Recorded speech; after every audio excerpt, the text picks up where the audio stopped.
반갑습니다. 페페 아빠입니다. 이번 영상은요, 시장의 흐름이나 사이클들을 지켜보는 것도 중요하지만, 지금 그러면 다가오는 메인 이벤트들이나 이슈들이 어떤 게 있을지를 미리 알고 가는 것도 굉장히 중요할 겁니다. 왜냐하면, 국내에서 투자를 하시는 분들은 업비트 빗썸에서만 이제 앱을 켜시고, 로그인을 하시고 원화를 입금하시고 코인을 사시고 아니면 유튜브에 알고리즘에 뜨는 영상들로 공부를 하시는 분들이 많으시거든요. 근데 그런 것들 이외에 흘러가는 지금 판때기가 어떻게 진행이 되고 있는지 그걸 알아야 됩니다. 해외에서는 저희보다도 정보력이 빠르고 특히나 트위터 문화가 굉장히 활발하게 활성화되어 있거든요. 근데 트위터 자체를 안 쓰시는 분들도 있고 모르시는 분들이 많아요. 근데 모르는 것도 사실 어떻게 보면 그것도 잘못까지는 아니고 경쟁력에서 떨어질 수밖에 없습니다. 그러니까 지금 장을 주도하는 게 어떤 건지 그리고 다가올 수 있는 변수들이 어떤 게 있을지를 좀 집중해서 대응을 하셔야 됩니다. 그러면 제가 좀 2차적인 사이클이 오기 전에 이것만 피하면 2차 사이클이 올 수 있다고 제가 말씀을 드리고 싶어요. 2차 사이클. 2차 사이클이면 비트코인이 5만 1000달러고 솔라나는 120달러입니다. 최종적으로 이 사이클 이것만 피하면 돼요. 이것만 피하면 그런 상황까지도 2차적으로 갈 수가 있다는 거.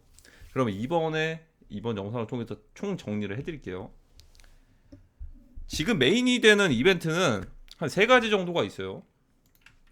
메모장을 제가 정리를 해드릴게요. 세 가지. 첫 번째가 현물 ETF, 비트코인 현물 ETF. 두 번째가 FTX 2.0. 세 번째가 비트코인 반감기. 이 정도가 있습니다. 하지만 이 두 개는 불확실성이 굉장히 큽니다. 현물 ETF가 언제 승인이 될지도 모르고 비트코인 반감기가 되고 나서 오른다라는 기대감들이 많을 텐데 그 기대감들을 충족시키지 못할 수도 있어요. 그러면 어떻게 되냐면 그 이전에 뭔가 시장에서 반응들이 나올 겁니다.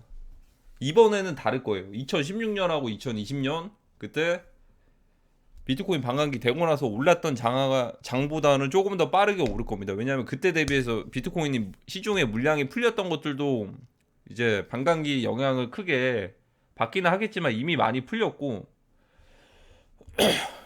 기관들이 굉장히 기관지가 되게 안 좋네요. 요즘에 코로나들 조심하셔야 될 것 같습니다. 뜬금없죠. 어쨌든 비트코인 반감 그 기관들도 굉장히 많이 들어와서 예전하고 시장 분위기 자체가 굉장히 달라요. 그래서 예전 같았으면 비트코인을 마음만 먹으면 10,000달러에서 30,000달러까지도 떨어뜨렸어도 충분했는데 요즘에는 굳이 비트코인을 떨어뜨릴 필요가 없다는 거죠. 예전에는 비트코인, 이더리움, 라이트코인, 리플코인 이 정도만 선물 상장이 되어 있었다면 지금은 알트코인들이 200개가 넘는 게 상장이 되어 있습니다. 그래서 굳이 비트코인을 죽이지 않아도 알트코인 몇 개를 죽여서 비트코인 지분들을 계속해서 물량들을 뺏어가는 전략들을 작년부터 계속 실행이 됐던 겁니다. 작년부터. 이게 근데 앞으로도 중간중간에 한두 개씩 계속 있을 거예요. 이게 어떤 게 제로로 될지 저희는 알 수가 없고 대비를 계속 해야 됩니다. 긴장을 해야 돼요. 왜냐하면 마지막 사이클이라서 그래요. 마지막 사이클이라는 게 대불장 사이클이 되기 전에 마지막 사이클이 이런 얘기가 아니고 기관들이 본격적으로 이제 비트코인 가격을 올리고 나서 이제는 더 이상이 1,000만 원까지 미만까지 떨어지는 대폭락이 없는 거예요. 그러니까 비트코인이 1억에서 1억 5천만 원까지 가서 이게 8천만 원, 9천만 원까지 떨어질 수는 있어도 이제 더 이상은 1,000만 원까지 가는 일이 없다는 겁니다. 굳히기 단계가 된다는 거예요. 비트코인이 과거의 금의 시가총액과 비슷하게 금의 시가총액은 지금 거의 경단이잖아요. 그거와 비슷하게 높은 가격을 유지를 해서 그 윗부근에서 놀면 놀았지 이제는 더 이상은 1,000만 원, 500만 원, 300만 원 이런 것들을 볼 수가 없다는 그런 마지막 사이클이라서 굉장히 중요할 수밖에 없는 겁니다. 근데 이 두 개 현물 ETF랑 반감기는 제외를 할게요. 이거는 1월 중순으로 미뤄졌고 반감기도 5월 달이고 이 두 개는 불확실성이 굉장히 큽니다. 예전 같았으면 그러니까 현물 ETF가 승인이 되면 띄울 수도 있는 건데, 제가 세력들이고 기관들이라면 현물 ETF가 승인이 되기 전에 미리 올리고서 이걸 발표를 할 것 같아요. 이런 것들은 사실 코인 시장뿐만 아니고 제가 이걸 좀 비슷하게 경험을 했던 건데, 해외 선물할 때 오일 크루드 오일이 갑자기 20%가 급등을 하더라고요. 그리고 나서 가장 빠르게 뉴스를 접한 게 그 오일 석유 그 원유 그 재고 그 창고 있잖아요. 창고 그게 드론 공격을 받아가지고 폭발이 됐대요. 그래서 순간적으로 단기적으로 수요 대비해서 공급량이 떨어지는 거죠. 그 저장소가 폭파가 됐으니까. 맞잖아요. 기존에 만약에 1톤 있었던 게 0.5톤이 날아간다고 가정을 한다면 폭파돼가지고, 그러면 기존의 수요는 그대로일 텐데 공급이 떨어지니까 그거 대비해서 순간적으로 오일이 급등을 한 거예요. 근데 중요한 건 뭐냐면, 저희가 접하기 전에 그 뉴스가 그 블룸버그나 이런 데 나오기 전에 시장에서 미리 반응을 했다 이겁니다. 저희가 알기도 전에 미리 시장에서 반응을 할 거다라는 게 제가 지금 주장을 하고 싶은 거예요. 그래서 이런 것들은 불확실성이 있다는 거죠. 반감기가 됐든 현물 ETF가 됐든, 특히나 현물 ETF는 더더욱이고. 그러면 지금 당장에 일단 단기적인 겁니다. 11월에서 12월을 보는 거예요. 당장에 관심을 가져야 되는 건 단연컨대 FTX 2.0입니다. FTX 2.0. FTX 2.0이 무슨 말이냐? 지금 뱅크먼 프리드라는 인물이 있습니다. 알라메다 리서치를 총괄했던, 거의 트레이딩으로 정점에 찍었었던 인물 중에 한 명이고, 비트맥스 시절부터 해왔던 사람들은 이 알라메다 리서치를 알 겁니다. 지금은 이제 저희 알려져 있는 최상급 트레이더로 원효띠라는 인물이 있죠. 원효띠라는 인물은 가상의 인물이 아니고 진짜 인물입니다. 리더보드 상을 말하는 거예요. 분명히 더 뛰어난 트레이더들이 굉장히 많아요. 대구코인님도 그렇고, 쑥두만 님도 그렇고, 그리고 이더망이라는 분도 계세요. 그리고 뭐 여러 가지 뭐 린네님, 뭐 웨덤님도 마찬가지고, 존버님도 마찬가지고, 다양한 분들이 많은데, 어쨌든 지금 알려져 있는 리더보드 상에서는 가장 최고가 그 원효띠라는 인물이죠. 정말 대단한 인물입니다. 근데 거기에 맞먹을 정도로 알라메다 리서치도, 이 뱅크먼 프리드가 운영했던 이 트레이딩 팀도 비트맥스의 리더보드에 올랐던 적이 있어요.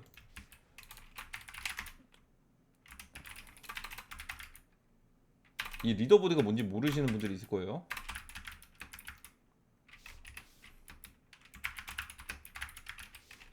자, 간단한 자료를 제가 보여드리겠습니다.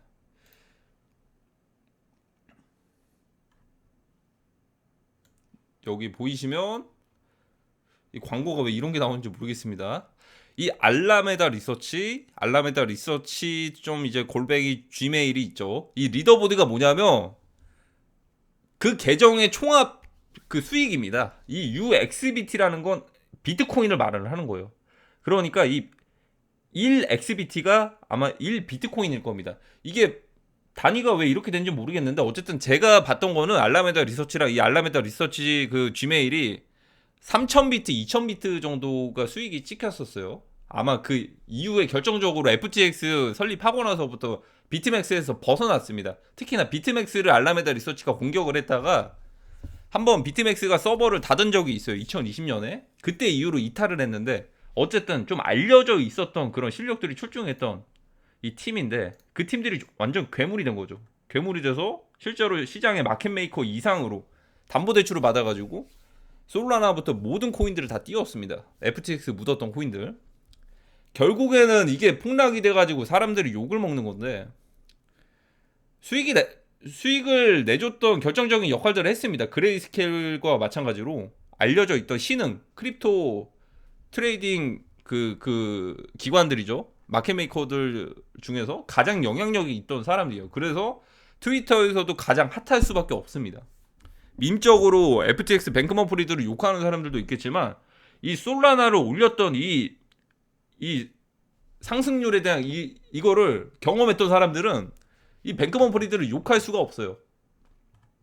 정말 이제 신이라면 뱅크먼 프리드가 신이라고 여기는 사람들입니다. 트위터에서. 근데 이런 뱅크먼 프리드가 최근에 결국에 다 인정을 했어요. 어떤 걸 인정을 했냐면 우리가 무리해서 투자한 거 맞고, 그리고 이제 알라메다 리서치 트레이딩 팀의 고객들의 자산들을 제공을 한 것도 맞다. 그러면 여기서 결정적으로 이제 판결이 되는 건 뭐냐면 기존에 FTX에 묶여 있던 자금들을 배상을 해라. 금액들을 얼마를 배상하고 이런 것들이 나와 있을 겁니다. 근데 여기에 중간에 껴있는 게 뭐냐면 이 FTX를 2.0을 새로 이제 출범을 한다는 겁니다. FTX 2.0을. 그 재개 여부가 12월 중순인 겁니다. 그러면 왜 FTX 2.0이랑 솔라나랑 이게 무슨 상관이야? 거의 사실상 솔라나 CEO는 따로 있거든요. 따로 있는데 솔라나를 가장 많이 보유하고 있는 홀더 중에 한 명이 FTX 거래소입니다. 거의 알라메다 리서치가. 왜냐하면 VC의 역할로 초창기에 굉장히 많은 솔라나를 투자를 했어요. 아주 싼 값에. 제가 알기로 몇십 원인가? 지금 몇십만 원, 지금도 몇만 원이잖아요. 몇십 원인가 몇백 원에, 몇십 원인가 몇백 원에 완전 초창기에 투자를 했던 사람들입니다. 그래서 거의 모든 물량들에, 거의 시중에 풀려있는 물량들이 대다수를 가지고 있어요. 근데 어떻게 보면 밈적인 움직임이 보여지는 겁니다. 그러니까 FTX가 최종 결정이 12월 중순쯤에 되면은 여기에 맞춰가지고 FTX가 재개가 된다는 거, 기존의 채권자들의 물량들을 다 배상을 하고 깔끔하게 시작을 하는 거나 마찬가지거든요. 그러니까 실제로 이 FTX에 묶여있는 자산들의 계정들이 이 시장에서, 그 다른 장외거래 시장에서 50% 60% 가격들의 거래가 되기도 했었어요. 왜냐하면 평생 우리가 FTX 이거 마운트곡스 사태 겪어봤잖아. 너네 이거 돈 받으려면 10년이 넘게 걸렸으니까 우리도 똑같이 걸릴 거니까 이거 그냥 계정 헐값에 팔아버리자. 그래서 FTX 거래소에 1억이 있는 계정들을 그냥 5천만 원에 3천만 원에 사고 팔고 이랬던 것들이 굉장히 많았어요. 왜냐하면 10년을 기다려야 될 수도 있으니까. 근데 이거를 누군가가 또 샀어요. 거래가 좀 많이 됐어요. 어떻게 보면 이 재개를 한다는 이 뒷배에서는 굉장히 메리트가 있는 게 아닌가. 왜냐하면 본인들이 만약에 1억 원이 있는 계정들을 배상을 해줘야 되는 상황인데 그게 아니고 시장에서 50% 30% 가격에 사고 팔고 있네. 그러면 원래였으면 1,000억 원어치를 이제 배상을 해야 되는데 그냥 시장에서 팔리고 있는 게 300억에서 500억 원어치의 가치밖에 안 되면 그걸 사버리면 500억 원이 세이빙이 되는 거잖아요. 그걸 노렸는지는 모르겠지만 어쨌든 그런 움직임들이 굉장히 활발했단 말이죠. 그리고 나서 이제 알라메다 리서치가 보유하고 있는 솔라나 물량이 굉장히 많다 보니까 이것들을 배당을 하려고 이 가격들을 올릴 것이다 라는 기대감 때문에 이렇게 올라왔어요. 근데 기대감이 아니고 실제일 겁니다. 실제로. 그리고 솔라나 코인에 물린 세력들도 많을 것이고. 지금이 바로 이런 상황입니다. 근데 이거를 주목을 하셔야 된다는 거예요. 기대감. 최종 결정은 기대감이다. 자, 이걸 설명을 해드릴게요. 이거는 결국에 12월 중순에 FTX 2.0이 출범해도 문제고 FTX 2.0이 미뤄져도 문제다. 이 두 가지를 말씀드리고 싶어요. 이거는 근데 솔라나만 볼게요. 이번 영상은. 왜냐하면 솔라나가 비트코인이랑 이더리움에 비해서 상승률이 굉장히 가파르게 올랐기 때문에 솔라나만 죽을 수도 있으니까 이 시기에 맞춰서. 근데 오히려 비트코인은 올라가는 그런 상황이 나올 수도 있으니까 일단 이걸 먼저 살펴볼게요. 너무 헷갈리죠. 헷갈리고 복잡하죠. 근데 코인 시장이 지금 이래요. 대세적인 상승장은 누가 더 많이 올랐냐 이런 것들이 중요하겠지만 지금은 그런 장이 아니에요. 개미들 나가 떨어지는 고래들은 다 나가 떨어지고 정말로 이제 고인물들이나 기관들이나 진짜 어떻게 보면 제야의 고수들만 남은 상황이란 말이죠. 그러다 보니까 난이도가 어려울 수밖에 없는 거예요. 그러면 솔라나를 제가 설명을 해드릴게요. FTX 2.0이 출범을 해도 이게 왜 문제냐면 지금 기존에 있는 FTT 솔라나는 FTX 2.0과 관련이 없다. 그냥 기대감에 올리는 거다. 기대감에 올리는 겁니다. 전혀 연관이 없어요.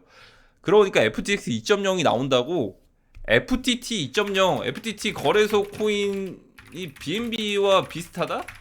이거 자체가 말이 안 된다는 거예요. 왜냐하면 FTX 거래소가 FTT 코인 때문에 파산을 했는데 이 FTX 2.0이 굳이 이걸 사용을 할까요? 안 할 겁니다. 왜 안 하냐면 미국 쪽에서 그러면 바이낸스에 경쟁할 정도의 미국만의 거래소들 되게 많잖아요. 많지는 않고 굳이 따지면 로빈후드랑 코인베이스 정도가 있을 텐데 우리만의 자체적인 이제 선물 거래소나 이런 것들 자체적으로 이제 출범을 한다. 물론 US가 붙으면 이게 또 안 될 수도 있는데 우회적으로든 어쨌든 그 미국 쪽에서 좀 밀어주는 거래소를 새롭게 출범을 할 거다. 이런 양상이면 아마 이제 거래소 토큰을 안 만들 수도 있는 겁니다. 굉장히 리스크가 크기 때문에 증권법 위반도 있을 것이고 굳이 그럴 바에는 그냥 나스닥을 상장을 시킬 수도 있어요. 코인베이스도 그래서 거래소 토큰이 없는 거죠. 그래서 FTX 2.0이 나온다고 해서 FTT 코인을 그걸 그대로 쓸 거라는 건 단순히 그냥 기대감이라는 겁니다. 그러면 FTX 2.0이 출범이 됐을 때 거기에 대한 입장 표명들을 할 거예요. 우리는 FTT 코인들을 쓸 거다. 우린 그대로 쓸 거고 만약에 기존의 FTT 코인들을 가지고 있던 사람들은 뭐 스테이킹 이자가 됐든 뭐 일정 부분의 뭐 보상을 하든 이런 것들을 할 거다. 물론 안 할 겁니다. 저는 그렇게 보고 있어요. 안 할 건데 그런 입장 표명들이 들어올 거라는 거죠. 우리는 기존의 FTT랑 솔라나랑 관심이 없다, 관련이 없다. 이런 얘기만 나와도 이 기대감은 다 소멸이 되는 겁니다. 이때부터가 하락이 될 수도 있고 그 전부터 하락이 시작이 됐을 수도 있는 겁니다. 그래서 FTX 2.0이 출범을 해도 문제라는 게 첫 번째 이유입니다. 근데 두 번째 이유는 FTX 2.0이 미뤄져도 문제입니다. 어쨌든 12월 중순으로 알고서 좀 기대를 했었는데 그래서 솔라나 봉크 FTT 코인들이 올랐었는데 이게 출시가 안 된다네? 출범이 안 되네? 그러면 이것 또한 기대감이 소멸되는 거예요. 그러니까 12월만 보고서 그것만 보고 달렸었는데 이럴 때는 또 이제 선택적으로 또 이제 기대감을 소멸을 시켜요. 그러니까 원래 같았으면 그러면 뭐 2월달로 미뤄졌으면 2월달까지 올라갈 수도 있는 거 아니야? 라고 생각을 할 수도 있겠는데 세력들이 또 좀 악랄한 게 이럴 때는 또 이제 안 됐으니까 안 됐다고 그걸 또 던집니다. 그러니까 어쨌든 이 사이클이 FTX 2.0이 초점이 맞춰져 있다는 거죠. 그게 바로 12월 중순이고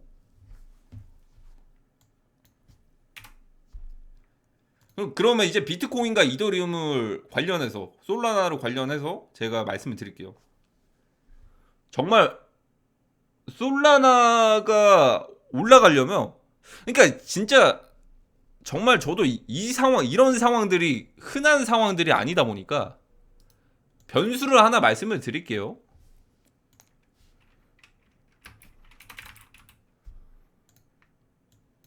비트코인과 솔라나를 상승률을 비교를 해보면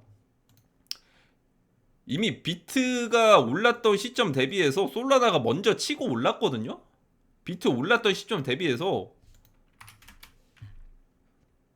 체크를 해드릴게요.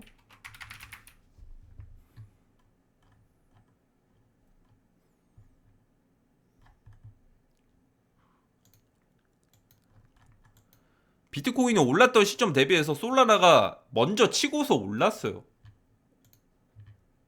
비트가 올랐던 시점에 대비해서. 그럼 비트는 원래였으면 48,000달러, 51,000달러를 솔라나와 비슷한 양상으로 갔으면 같이 갔어야 되는데 지금 일부러 안 가고 있는 거거든요. 그래서 두 가지가 있는 거예요. 일단 12월 중순에 초점을 맞추고 이 사이클을 맞춘다면 지금 거의 한 달 정도가 남아있는 상황입니다. 한 달 정도가 남아있는데 오히려 솔라나가 비트 힘을 얻어가지고 더 갈 생각이면은 저는 더 좋을 것 같거든요. 그러면 120달러에 뭐 FTT도 마찬가지고 봉크 코인도 봉크도 같이 오를 텐데 그러니까 저는 이게 잘하면 페이크가 될 수도 있다라고는 생각을 해요. 비트코인 이더리움 말고 솔라나만 봤을 때. 그러니까 지금 일단 제가 전에 영상 초창기 보시면 봉크랑 솔라나랑 연관 관계를 제가 말씀을 드리거든요. 봉크 올리고 솔라나 올렸던 그간의 패턴들 지금 그대로를 실현을 해주고 있고 지금 봉크가 올라갈 듯 말 듯 하고 있어요. 근데 이게 어떻게 보면 막바지다 보니까 이게 페이크가 될 수도 있다는 거예요. 뭐냐면 이러지 않았으면 좋겠는 건데 페이크가 되는 거 뭐냐면 가격 대비해서 솔라나 자체를 가격들을 올리는 것보다 봉크를 올리면 솔라나가 올라가겠지라는 기대감 때문에 솔라나 물량들을 마지막으로 넘기는 단계가 될 수도 있다. 그런데 이게 비트코인과는 전혀 별개로 움직일 수가 있다. 이겁니다.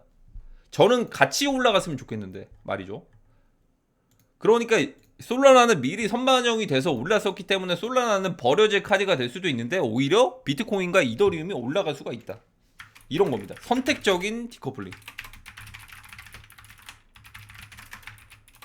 정리를 해드리면 먼저 30달러에서 60 치고 올라가서 선반영이 됐고 그 사이 비트코인은 25,000원에서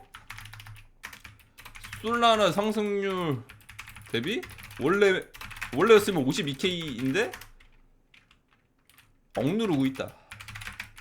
그러면 이미 솔라나는 재료가 선반영됐다고 가정한다면 오히려 솔라나 미리 먼저 빠지고 비트 이더 독보적인 장이 될 수도 있다.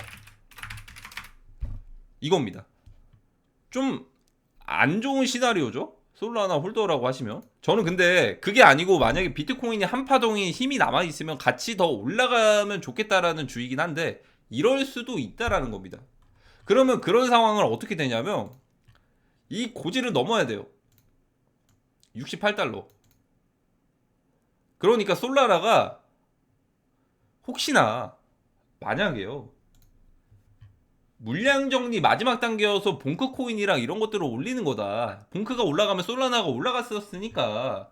그런데 이게 그간에는 맞았을 수는 있는데 비용을 적게 들이고 솔라나 물량들을 처리를 할 수도 있다는 거죠. 그러면 이 트리플 이 세 개의 고점을 넘어야 됩니다. 여기서 꺾이면 안 돼요. 여기서 꺾이면 솔라나는 끝난 겁니다. 올해는.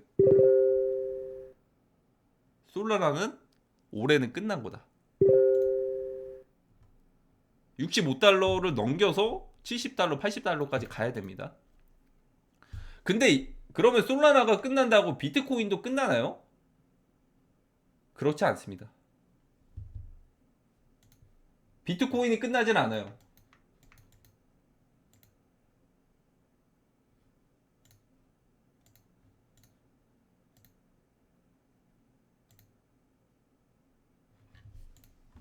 보여드릴게요. 이렇게 만약에 솔라나를 죽여버리는 상황이 나온다면 비트도 당연히 영향을 받을 겁니다. 비트도 최소한의 5% 10%는 떨어질 거예요. 이런 상황이 아니었으면 좋겠어요. 저는 설거지 상황이. 그래서 그냥 무난하게 비트코인이랑 같이 2차 파동을 사이클을 유지가 되면서 올라갔으면 좋겠다라는 게 제 개인적인 희망 바람입니다. 그러면 만약에 지금 관건이 킥포인트가 뭐냐면 수요일이랑 목요일 되기 전에 솔라나가 그럼 65달러를 돌파를 하고서 더 치고서 올라가면은 비트코인도 그냥 같이 무난하게 올라가는 그림들이 형성이 될 수가 있는 거고 그게 아니라면 여기서 꺾여버리면 이 봉크를 통한 마지막 물량 정리가 될 수도 있다. 그러면 비트도 똑같이 조정을 받을 수도 있어요. 충분히. 솔라나가 그 정도로 떨어지는데 비트가 그렇다고 다 떨어지지는 않을 거고요. 그렇다고 막 죽어라고 떨어지지는 않을 거고 솔라나 상승률 대비해서 한 쌍고점 이것도 트리플이에요.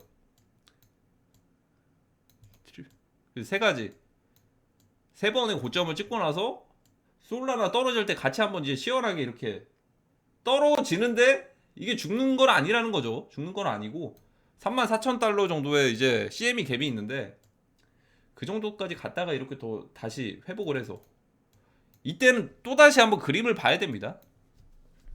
어쨌든 단기적으로 봤을 때는 상승 하락하는 타이밍을 지났지만 그 기준이 될 건 솔라나를 무조건 봐야 된다는 겁니다.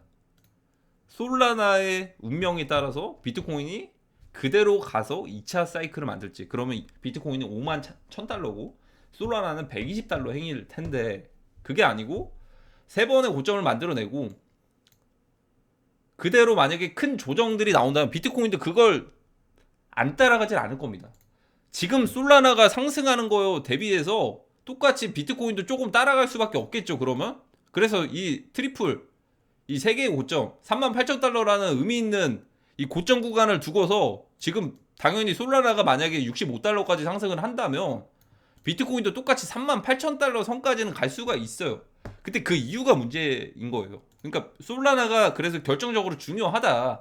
어떻게 보면 확률적인 면에서 솔라나를 보고 앞으로 다가오는 단기적인 사이클들을 예상을 할 수가 있다는 겁니다. 그리고 이거는 온전히 세력들 마음이기 때문에 저희가 맞다 아니다를 가정을 할 수가 없어요. 그러니까 이것만 피하면 된다라는 거예요. 이것만 피하면 120달러 비트코인도 51,000달러. 근데 그게 아니라면 솔라나 조정 올 때 비트도 이 조정을 피할 수는 없을 겁니다.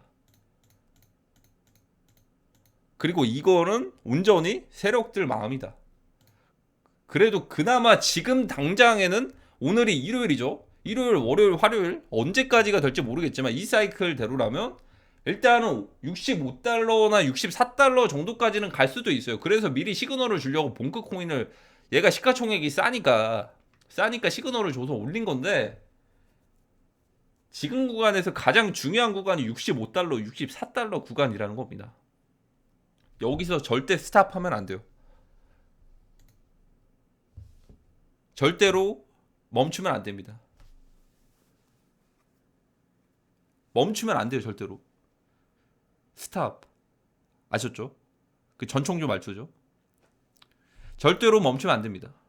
그래서 65달러, 4달러에서 물량 조정, 물량 정리 움직임이 나온다면 뺄 때도 한 번은 빠르게 뺄 텐데 오히려 이런 상황이면 좀 건강한 조정이 될 수도 있어요. 근데 저는 이런 상황을 바라지는 않아요. 그러니까 저는 그냥 52K를 갔으면 좋겠어요. 52K를 가고 솔라나도 120달러까지 갔으면 좋겠는데 일단 이것만 피해야 된다는 겁니다. 이거 꼭 참고하시고 명심하셔야 돼요. 이게 왜 중요하냐면 그래서 제 유튜브 최근 영상들을 끝까지 보셔야 되는 거예요. 지금 흘러가는 사이클들이 무조건 상승한다고 수직으로 상승하고 수직으로 떨어지고 이러진 않아요.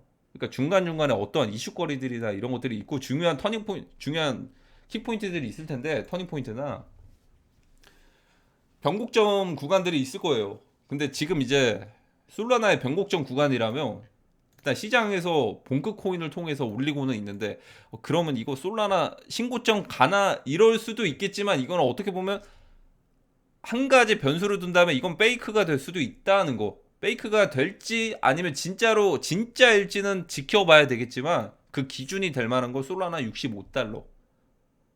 이것만 피하면 된다는 겁니다.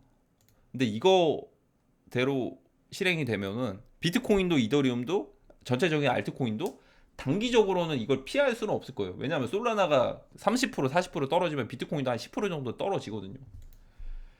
그래서 세 개의 고점, 트리플 고점, 비트코인도 똑같이 38,000달러가 트리플 고점 구간의 저항선으로 남겨질 구간들이 될 것 같아요. 부디 제발 이러지 않았으면 좋겠는데 이것만 좀 피해 갔으면 좋겠습니다. 이것만. 그러면 이번 영상은 여기까지 하도록 하겠습니다. 감사합니다.